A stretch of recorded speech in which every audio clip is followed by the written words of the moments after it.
I'm pretty tired at this point. This one wave looms from the back and it's just a wall of blackness, and it was actually, I heard the roar of white water, which when you're out in the ocean is always a bad sign. So I had to ditch the oars in that moment, because when you're in that position, the risk is that the back of the boat flips over the top.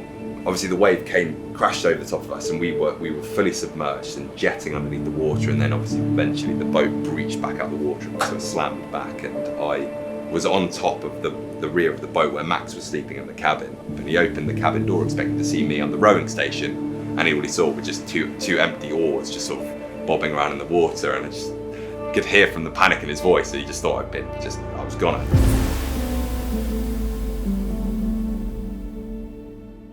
I'm Dave Spelman, part of the Resilient race crew. Back in 2019, I rowed across the Atlantic with fellow nutter Max Thorpe, and we broke the world record, crossing the Atlantic in our 2-man rowing boat in 37 days, 7 hours and 54 minutes. Rowing across the Atlantic for the Talisker Whisky Atlantic challenge starts in La Gomera in the Canary Isles, and then it's a 3,000-mile journey over to Antigua in the Caribbean. And as I said, for us it took 37 days. It was about 1 million strokes each, and a whole lot of work, and we kind of split the time 50-50 where we could.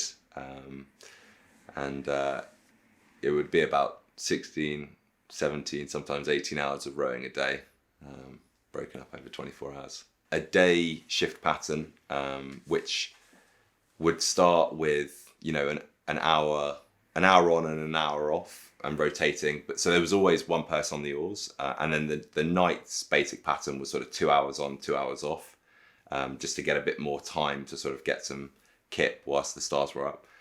And then as we were trying to push the pace, we would start to do more overlapping. So we'd do, for example, myself, solo for an hour, and then together for an hour, and then I would have an hour off. And in that hour off, Max would then row. So it would be sort of 2 hours on to 1 hour off. And those are pretty hard because you're sort of on 50% rest. But when we found out that the world record was within striking distance, we sort of realised that we had to find an extra gear, and that was it. This is genuinely hilarious. It's proper torrential storm weather out there, and Dave's singing Rattling Bog, just rowing through it, half naked. It's absolute chaos out there, it genuinely is. With ocean rowing, there's a lot of different factors at play that are going to affect the speed of the crossing. Obviously it's very weather dependent, and so we just wanted to be the fastest pair to row that year. And we were up against some pretty good competition, and we were fortunate to sort of break ahead, and we were up there with the faster crews, the 4s and the 5s, and we were sort of flying the flags as the sort of the fastest pair. And then about 20 days into the row, just after New Year's Day actually, we got a call we had regular calls with the safety officer, and he sort of gave us a pretty honest opinion. He's quite a conservative guy, a former major in the military, and so he sort of knew if he said something quite out there, it was pretty serious. And he sort of said, look, you guys, you're within touching distance of the record, but to put it into perspective, you're going to need to take your best day of rowing to date, which I think in that 20-day span, we'd done a day of 92 miles. And he's like, you're going to need to replicate that, your best day, for the next 10 days straight. And if you do that, you might have a chance. So we thought, well, all right, we were already pretty low on energy. Whether that's possible, I don't know. We just thought we'd give it a go. And it, we happened to coincide with some pretty fast conditions. Some of the biggest swells we'd ever seen, waves the size of buildings, blocks of flats. But that also equated to more speed. And we started tapping out close to 100 miles a day, back to back. Knowing that we were kind of into that last phase of the race, the final pushes, and fortunately, as we kind of sighted land, we kind of knew that we were within an hour of the record if we held the pace, and as I said, just managed to nick it at the end. We never felt that our crossing was at risk. But what we were quite concerned about was the fact that we would get into Antigua, miss the record by minutes, and everyone would be a bit flat. It'd be like, oh, such a disappointment, because it started to really build. Like we could pick up on, you know, chatting to family and hearing, and everyone be like, oh, it sounds like you guys are going to break the record. And all of a sudden it becomes this like prophecy. And it's like, if you don't succeed, then like, even though we will have achieved all of what we set out to do, all of our goals, be the fastest crossing, do the crossing in under 40 days. If we hadn't have broken the record, it would have been this big like disappointment. And that weighed on our minds massively. And actually we were quite emotionally unstable at the time, because you're on sleep deprivation, your stomach is just in bits because you're just eating, you know, food that's going to last on a boat. You know, you don't have a fridge, so it's not fresh food. You're just eating like, you know, a lot of processed stuff, and so you know, that's not helping. Physically exhausted, yeah, parts of the body are just completely wrecked, and so in that sort of very emotional state, and you've got this anxiety that, well, all of a sudden there's this now dynamic about the record, and if we don't do it, you know, it's going to be a massive disappointment. And it brought us to tears in different moments. I did a bit of a video blog on the row, and you know, that was for the last few days certainly the huge just factor on my mind. But then you just try to push it out as a non-controllable and just say, you know, we have set our success criteria, and whatever happens, we will have achieved that if we come in, and the record is a bonus. And you know, it was nice that in the end we managed to get that bonus, which was the cherry on top. Paired dynamic of the row, it's either a huge strength or a huge weakness, because yeah, unlike the fours where you've kind of got a bit more of a group atmosphere, it's just two people, and you hear horror stories about husbands and wives attempting it, or you know, there's the very famous Cracknorn-Fogel expedition from 2005, and you know, they had like, you know, they were quite open about the big fallouts that they had. And I wouldn't say Max and I had many really big fallouts. I think we really tested ourselves prior to the row to sort of see, you know, how robust our friendship was and whether it would stack up. And I think fortunately we are kind of cut from the same cloth, and we were just very honest about what we wanted to get out of the row. Where it can get difficult is where you get competing motivations. And I think with the Cracknell-Fogel one, it was a case of one person wanted to push performance and one person wanted the kind of experience. For Max and I, we were very much on the same page. It was about setting a marker in terms of performance, and we knew, well, we were hoping we were going to enjoy the experience, but it was all about how fast can we take this boat with manpower across this ocean. So when we were physically exhausted, we knew, you know, we were clearly doing our job right. And there wasn't really a sense of sometimes you hear about, you know, a crew breakdown where one person sort of feels like they're doing more than the other, and there becomes this sense of competition that then turns a bit insidious. And I guess for Max and I, we were lucky that we were quite well balanced from a physical standpoint, but also just trust in the other person, knowing that they were going as hard as they could, and also knowing that you're going to have good rowing shifts and bad rowing shifts. And you know, one rowing shift you might row 8-9 miles, another one you might row 4-5. Conditions change, energy levels change, and it's all about the long-term game.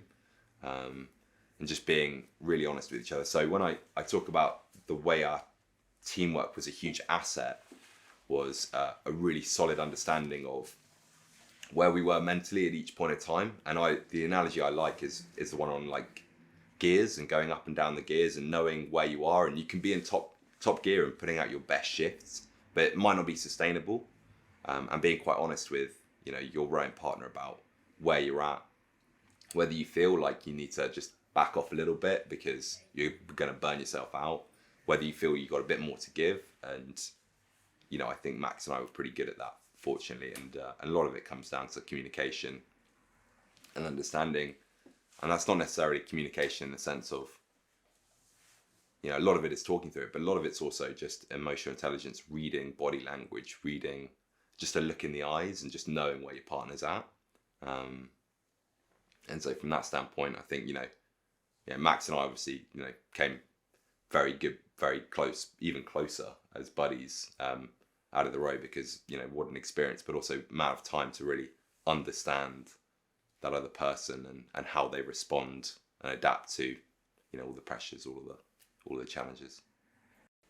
The nutritional mantra we had was the more calories that we can ingest in a 24-hour period, the better the performance will be. The science is super clear on it.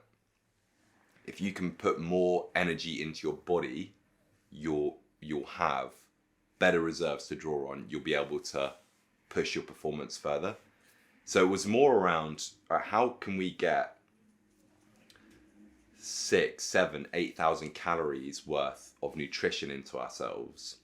And your body doesn't want to take that much on. It's not natural, but we were obviously trying to push performance. So in terms of getting the sheer amount of calories on board, we used kind of any strategy that we could.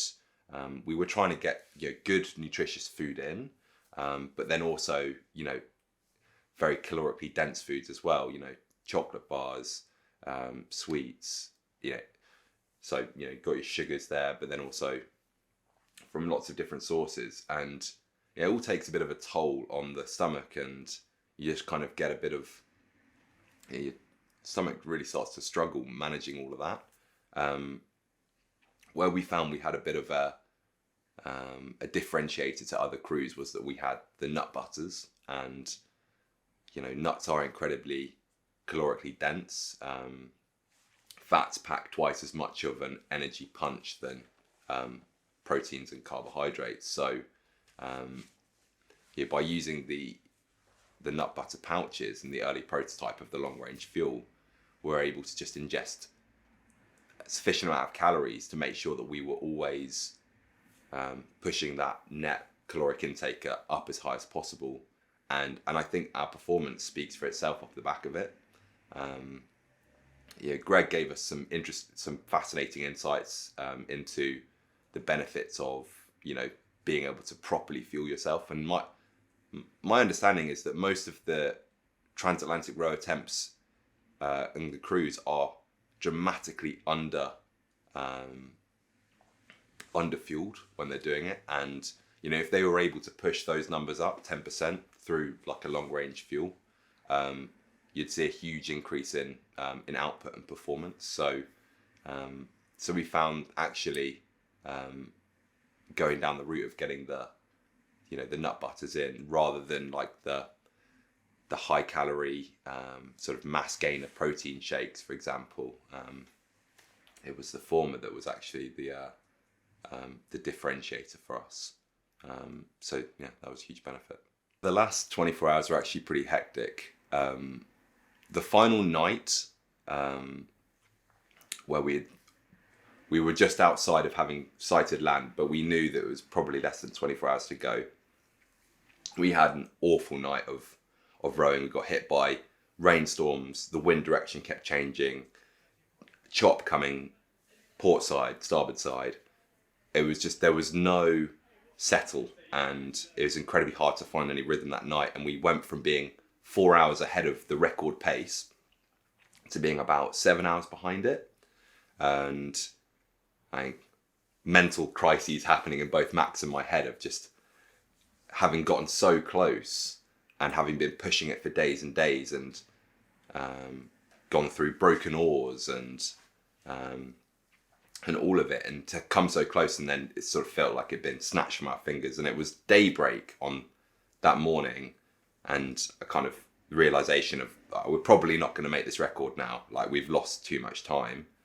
And I was finishing my last night shift, and I just realized that I wasn't sure I could live with myself if I had not given it absolutely everything.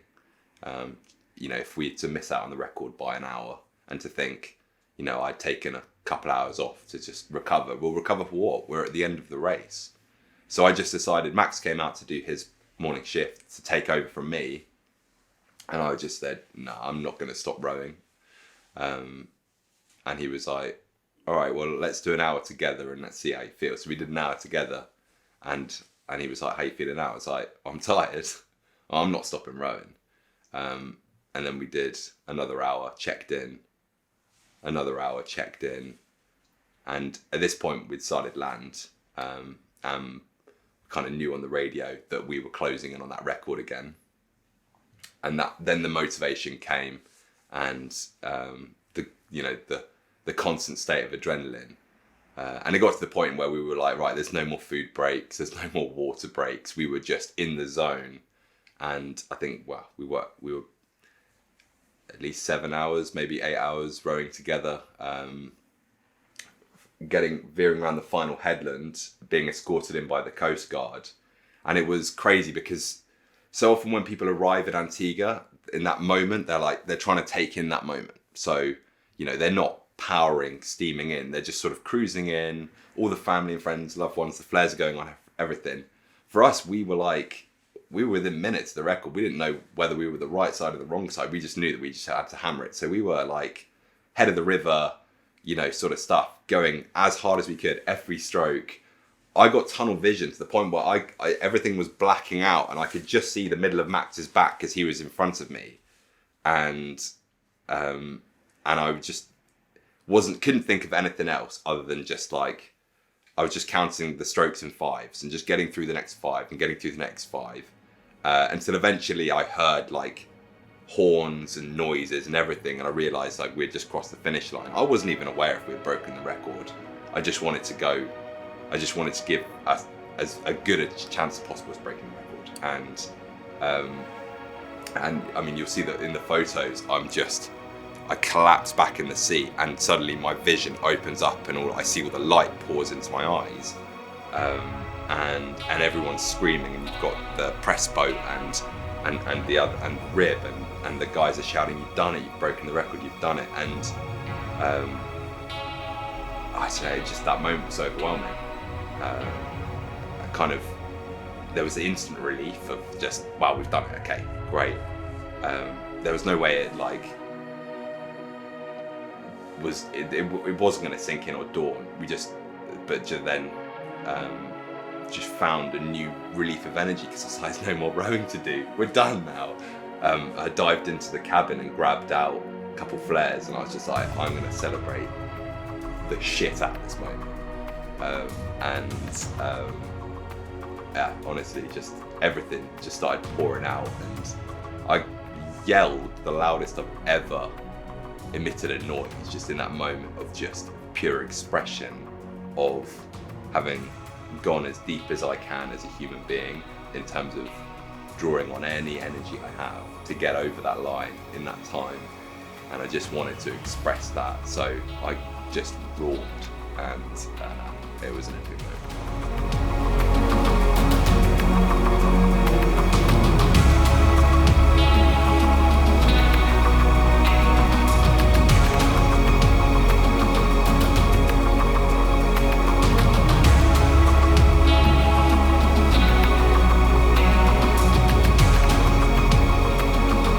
They say the road changes everyone that does it, but I think certainly because of what Max and I were able to achieve, we were not the same people that walked off that boat.